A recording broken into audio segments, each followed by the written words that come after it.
తేదీన మధ్యాహ్నం 12 గంటలప్పుడు తెలంగాణ రాష్ట్రము వరంగల్కు చెందిన కుసుమ ప్రశాంత్ అనే అతను మా దగ్గరికి వచ్చి నేను సైబరాబాద్ కమిషనరేట్లో ఆర్ఎస్ఐగా పనిచేస్తున్నాను, నాకు విఐపి దర్శనం కావాలి, అదేవిధంగా పోలీస్ గెస్ట్ హౌస్లో ప్రోటోకాల్ రూమ్ కావాలని చెప్పి అడగడం జరిగింది.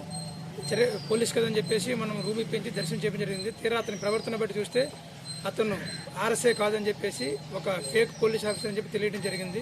అదేవిధంగా అతని గురించి ఎంక్వైరీ చేయడం చేస్తే ఇంతకుముందు కూడా ఇతను ఇదే విధంగా నేను ఆర్ఎస్ఐ అని చెప్పేసి పోలీస్ స్టేషన్లో మధ్యస్థం చేస్తానని చెప్పేసి గట్కేశ్వర్ పోలీస్ స్టేషన్ లిమిట్స్లో ఒక వ్యక్తి దగ్గర 40,000 ఫోన్పే కూడా చేసుకున్నాడు.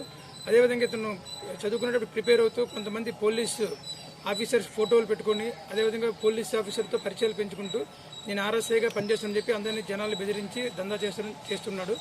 దీనిపైన తెలంగాణలో కూడా రాచకొండ పోలీస్ కమిషనరేట్ లిమిట్స్లో గట్కేశ్వర్ పిఎస్లో లాస్ట్ ఇయర్ ఒక కేసు కూడా నమోదు చేయడం జరిగింది. కేసు నమోదైనప్పటికీ అతని ప్రవర్తన మార్చుకోక మళ్ళీ ఇక్కడికి వచ్చి నేను ఆర్ఎస్ఐ అని చెప్పుకుంటూ వాళ్ళ ఫ్రెండ్స్ని ఒక ఇద్దరిని తీసుకొని వచ్చి నాకు దర్శనం కావాలి, విఐపి రూమ్ కావాలని చెప్పేసి అడగడం జరిగింది. అతని ప్రవర్తన మీద అనుమానంతో అతన్ని కనిపెట్టి ఆఫీసర్ల సూచనల మేరకు కేసు నమోదు చేసి ఈరోజు రిమాండ్ చేస్తున్నాం.